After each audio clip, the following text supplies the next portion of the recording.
जय श्रीराम ସମସ୍ତଙ୍କୁ ଜୟ ଜଗନ୍ନାଥ। ଓଡ଼ିଶାର ଯୋଉ ଖ୍ରୀଷ୍ଟିଆନ ଭାଇ ହୁଅନ୍ତୁ କି ଆମର ହେତୁବାଦୀ ହୁଅନ୍ତୁ, ଯୋଉମାନେ ହିନ୍ଦୁ ଧର୍ମ ଉପରେ ସବୁବେଳେ ଆକ୍ଷେପ କରୁଛନ୍ତି, ସେମାନେ ଭାବୁଛନ୍ତି ଯେ ହିନ୍ଦୁ ଧର୍ମର ସବୁ ଅନ୍ଧବିଶ୍ୱାସୀ ଆଉ କିଛି କରୁନାହାନ୍ତି।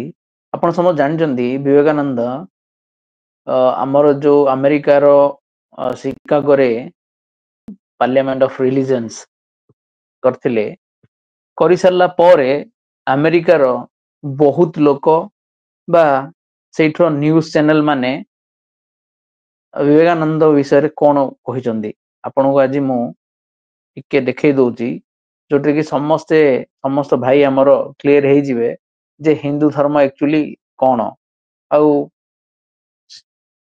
ହିନ୍ଦୁ ଧର୍ମର ପ୍ରଭାବ କେମିତି ୱେଷ୍ଟର୍ଣ୍ଣ ୱାର୍ଲଡରେ ବା ଖ୍ରୀଷ୍ଟିଆନ ୱାର୍ଲଡରେ ଯୋଉମାନେ ଅଛି ହିନ୍ଦୁଜିମର। ଆପଣ ଏ ବୁକ୍ ଟା ଦେଖନ୍ତୁ। ଏ ବୁକ୍ ହଉଛି ଶିକାଗୋ ଆଡ୍ରେସ ବିବେକାନନ୍ଦଙ୍କର।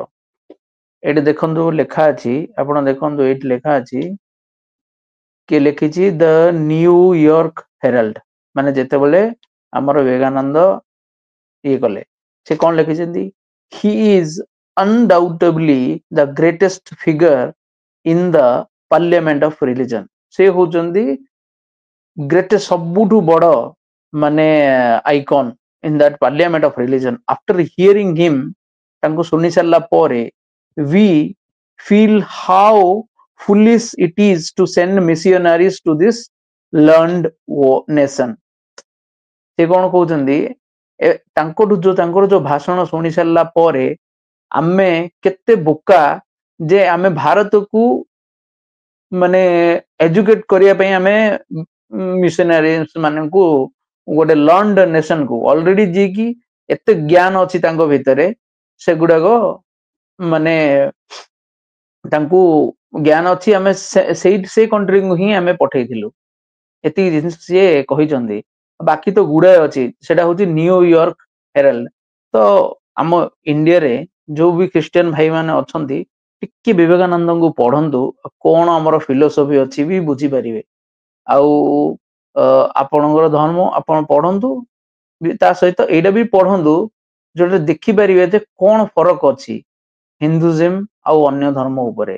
ହିନ୍ଦୁଜିମ୍ କେତେ ଲିବରାଲ ସେଟା ଦେଖନ୍ତୁ। ଆମର ଏଇଠି କିଏ ଯଦି ମାନେ ଭଗବାନଙ୍କୁ ନ ମାନିଲା, ତା ପାଇଁ ବୋଲି କିଛି ସୁଲି ଦଣ୍ଡ ନାହିଁ, ବୁଝିପାରିଲେ।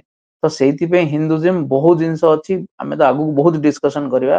ତ ତା ପୂର୍ବରୁ ଏତିକି ଆଗେ ଦେଖି ଦିଅନ୍ତୁ ଯେ ଆମେରିକାର ଯୋଉ ଖ୍ରୀଷ୍ଟିଆନ ସେ ଟାଇମର ବହୁତ ମାନେ ରୁଢିବାଦୀ ଖ୍ରୀଷ୍ଟିଆନ ମାନେ ଥିଲେ, ସେମାନେ କେମିତି ବିବେକାନନ୍ଦକୁ କହିଛନ୍ତି ତାଙ୍କୁ ଶୁଣି ସାରିଲା ପରେ। ଭାରତରେ ଯୋଉ ସାଧୁ ସନ୍ଥ ଥିଲେ, ସେମାନଙ୍କୁ କୋଉ କେମିତି କହିଛନ୍ତି ଆମେରିକାର, ସେଇଟା ଆପଣ ଦେଖିପାରିବେ।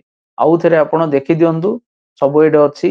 ଆଉ ଯୋଉ ଖ୍ରୀଷ୍ଟିଆନ ଭାଇ ମାନଙ୍କର କିଛି କ୍ୱେଶ୍ଚିନ୍ ଅଛି, ଆମର ମେସେଜ କରନ୍ତୁ, କଥାବାର୍ତ୍ତା ହେବା, ଦେଖିବା ଆପଣଙ୍କର କଣ ଅଛି, ଆମର ବି ଏଇଠି କଣ ଅଛି। ଜୟ ଶ୍ରୀରାମ, ଜୟ ଜଗନ୍ନାଥ।